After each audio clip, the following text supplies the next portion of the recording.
আরিয়াদহের ত্রাস জয়ন্ত সিং, তো জয়ন্ত সিং তো এখন জেলে। জয়ন্ত সিং এর নাম ভাঙিয়ে এখনো দাদাগিরি চলছে, সেখানে চলছে সামান্য সাইকেল নিয়ে বচসা। তাতে এক যুবককে বেধড়ক মারধর করা হলো। কে না জয়ন্ত সিং এর ভাই আর তার দলবল। অভিযোগ সেরকমই উঠছে, শুনুন। না কারণে আমাকে বললো যে সাইকেলের মধ্যে ধাক্কা লেগেছে, অথচ কোনো ধাক্কা লাগার কিছু সিন নেই। আমাকে মারতে শুরু করলো ওই জয়ন্ত সিং এর ভাই, আর ওর সাথে আরেকজন ছিল, সে মারতে শুরু করলো। আমি ওখান থেকে বেরিয়ে যাওয়ার চেষ্টা করছিলাম, ইট দিয়ে মারলো প্রথমে, তারপরে আরো মারছিল। হ্যাঁ, বাস দিয়ে মারছিল। তো মারতে মারতে আমাকে বলছিল যে জয়ন্ত সিংকে এখন কেউ ভয় পাচ্ছে না, এবার থেকে সবাই ভয় পাবে, আর আমাদের কেউ কিচ্ছু করতে পারবে না, আমাদের পিছনে আইন কানুনের কিছু হবে না।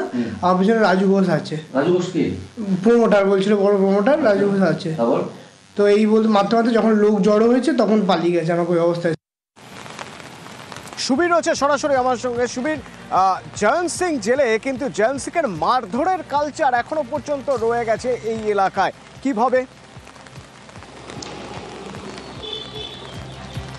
দেখো অতনুদা, এই যে জয়ন্ত সিং কিন্তু এলাকায় আরিয়াদহ এলাকা জুড়ে কিন্তু তার একটি ত্রাস ছিল, তার অনুগামীদের একটা ত্রাস ছিল, এবং সেই ঘটনার পর জয়ন্ত সিং এই মুহূর্তে কিন্তু জেলবন্দি অবস্থায় রয়েছেন। কিন্তু জয়ন্ত সিং এর যে ভাইরা রয়েছেন, তাদের যে ত্রাস, সেই ত্রাস থেকে কিন্তু এখনো কিন্তু রেহাই পাচ্ছেন না আরিয়াদহ এলাকার মানুষজন।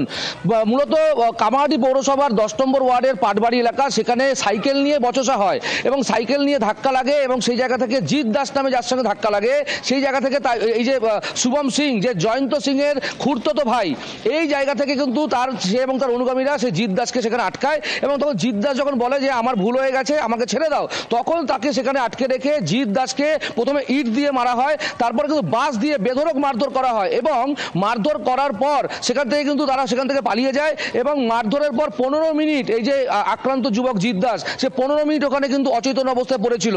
স্থানীয় বাসিন্দারা তাকে সেখান থেকে উদ্ধার করে সাগর দত্ত হাসপাতালে নিয়ে যায়। তার মাথায় ইতিমধ্যেই 8টি সেলাই পড়েছে, এবং সে এতটাই আতঙ্কে রয়েছেন যে সে ঘরে গৃহবন্দী অবস্থায় রয়েছে, সে ঘর থেকে বেরোতে ভয় পাচ্ছেন।